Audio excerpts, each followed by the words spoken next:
অনলাইনে পাপের উপাদান থেকে সতর্কতা প্রয়োজন। অনলাইনের সঠিক ব্যবহার জীবনকে সহজ, তথ্যবহুল ও উপকারী করে তুলছে। এর অপব্যবহার আবার ব্যক্তি ও সমাজকে ধ্বংসের দিকে ঠেলে দিচ্ছে। বর্তমানে অনলাইনের অপব্যবহার লক্ষণীয় হারে বাড়ছে। নিত্যনতুন পাপের পথ আবিষ্কার হচ্ছে।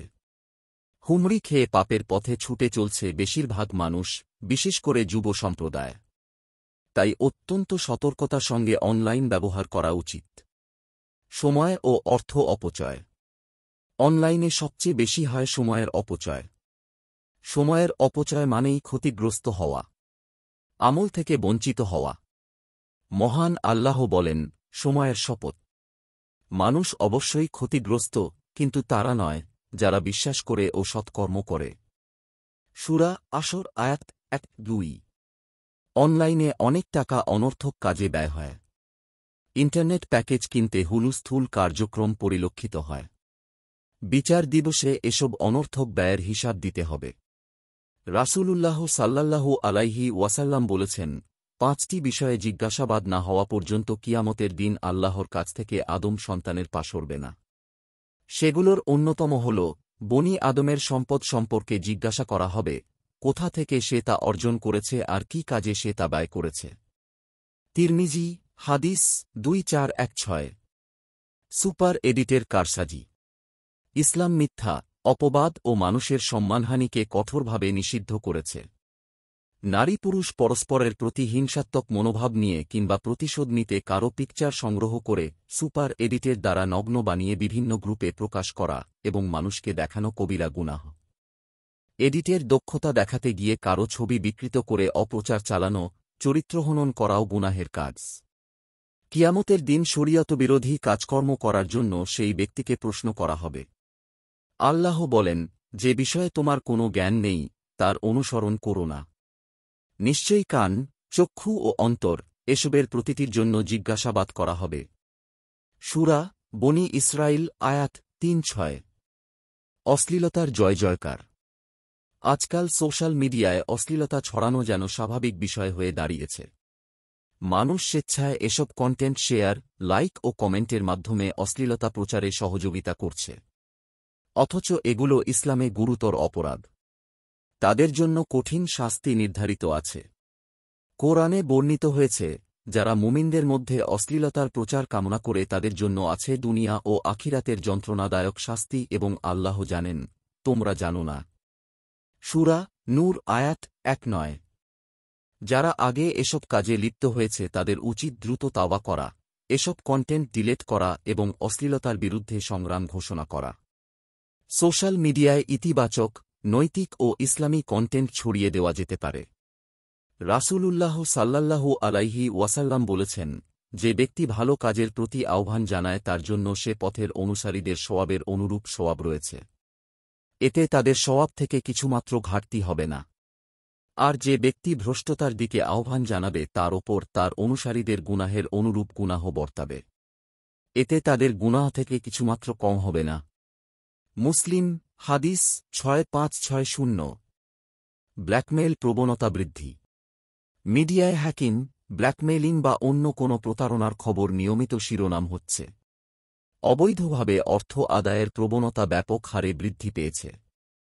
এক্ষেত্রে ইসলামের গুরুত্বপূর্ণ নির্দেশনা রয়েছে। মানুষের জানমালের নিরাপত্তার ব্যাপারে অত্যন্ত কঠোর অবস্থান জানিয়ে দেওয়া হয়েছে। কারও গোপন তথ্যের পেছনে পড়া এবং স্ক্যান্ডাল ভিডিও ফাঁস করার ব্যাপারে নিষেধাজ্ঞা এসেছে। মহান আল্লাহ বলেন, হে ঈমানদাররা! তোমরা অধিক অনুমান থেকে বেঁচে থাকো। নিশ্চয়ই কিছু অনুমান পাপ এবং তোমরা একে অপরের গোপন বিষয়ে অনুসন্ধান করো না। সূরা হুজুরাত আয়াত 1-2। সাইবার আক্রমণ চালিয়ে মানুষের ব্যক্তিগত তথ্য হ্যাকিং করে ব্ল্যাকমেইল করার মাধ্যমে যেকোনো মানুষের সম্পদ আত্মসাৎ করা মহাপাপ। ব্ল্যাকমেইলিংয়ের শিকার অনেক ব্যক্তি মানসিকভাবে বিপর্যস্ত হয়ে পড়ে। বেশিরভাগ সময় এতটাই হতাশাগ্রস্ত হয় যে তারা আত্মহত্যার মতো ভয়ঙ্কর পথও বেছে নেয়। ব্ল্যাকমেইল করার আগে সাইবার যোদ্ধারা সাবধান। কোরআনে বর্ণিত হয়েছে, হে মুমিনরা! তোমরা একে অপরের সম্পদ অন্যায়ভাবে গ্রাস করো না। সূরা নিসা আয়াত 2-9। অনলাইনে ব্যবসায় প্রতারণা করা। অনলাইনে সুন্দরী নারীর মাধ্যমে লাইভ করা, বিজ্ঞাপনের চটকদার স্লোগান, ডিসকাউন্ট এবং বিশেষ অফারের নামে মানুষকে প্রলোভন দেখিয়ে লাখ লাখ অর্থ হাতিয়ে নিচ্ছে কিছু অসাধু ব্যবসায়ী। অনলাইন মার্কেটে বেশিরভাগ সময় কাস্টমারের অর্ডার করা পণ্য পরিবর্তন করে দেওয়া হয়।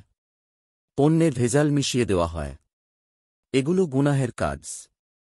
ধোঁকাবাজ ও প্রতারকদের উদ্দেশ্যে মহান আল্লাহ বলেন, হীন ঠকবাজরা ধ্বংস হোক।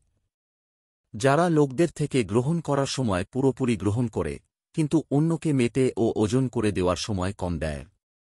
সূরা মুতাফফিফিন আয়াত ১-৩। ইসলাম ব্যবসা-বাণিজ্যে স্বচ্ছতা ও ন্যায়পরায়ণতা আবশ্যক করেছে।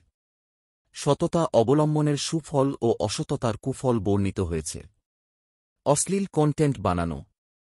অশ্লীল ভিডিও কন্টেন্ট কিংবা যৌন সুরসুরিমূলক অশ্লীল কাব্য, গল্পোপন্যাস ইত্যাদি ওয়েবসাইটে প্রকাশ করে ইনকাম করা সম্পূর্ণ হারাম। পর্যবেক্ষণে দেখা গেছে, সাম্প্রতিক সময়ে বিভিন্ন অ্যাপের সাহায্যে কিছু পথভ্রষ্টা নারীর শরীর দেখিয়ে অর্থোপার্জন করছে। ইমো, হোয়াটসঅ্যাপ, টেলিগ্রামে গ্রুপিং করে অবৈধ পথে ইনভাইট করছে। এসব নোংরামি স্পষ্ট হারাম। এগুলো পতিতাবৃত্তির নবরূপ। ওদের খপ্পর থেকে বেঁচে থাকা অপরিহার্য। মহান আল্লাহ বলেন, শয়তানের পদাঙ্ক অনুসরণ করো না। নিশ্চয়ই সে তোমাদের প্রকাশ্য শত্রু। সূরা বাকারাহ আয়াত ১৬৮। ইসলাম পরিশ্রম করে উপার্জন করাকে গুরুত্ব দিয়েছে।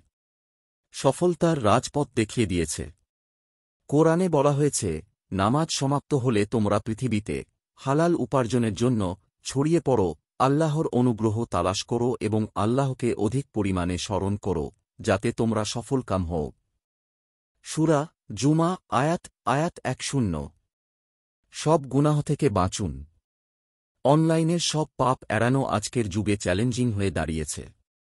দেখতে না চাইলেও অনেক অবৈধ কিছু সামনে চলে আসে। এখানে কে কতটা মুত্তাকি নিজেই ভালো বুঝতে পারে। কেউ যদি শয়তানের প্ররোচনায় অশ্লীল কিছু দেখে বা অজ্ঞতাবশত মন্দ কিছু করে, এতে অবশ্যই গুনাহগার হবে। পাপী ব্যক্তি যদি খালেস দিলে তাওবা করে এবং কারো কাছে গুনাহ প্রকাশ না করে আল্লাহ তাআলা ক্ষমা করে দেবেন।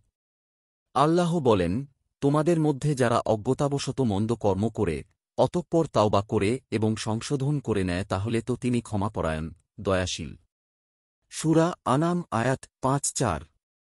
মহান আল্লাহ আমাদের পাপমুক্ত জীবন দান করুন। আমিন। দিন প্রচারের উদ্দেশ্যে ভিডিওটি শেয়ার করুন। লাইক, কমেন্ট, ফলো এবং চ্যানেলটি সাবস্ক্রাইব করে পাশে থাকবেন। জাযাকাল্লাহু খাইরান।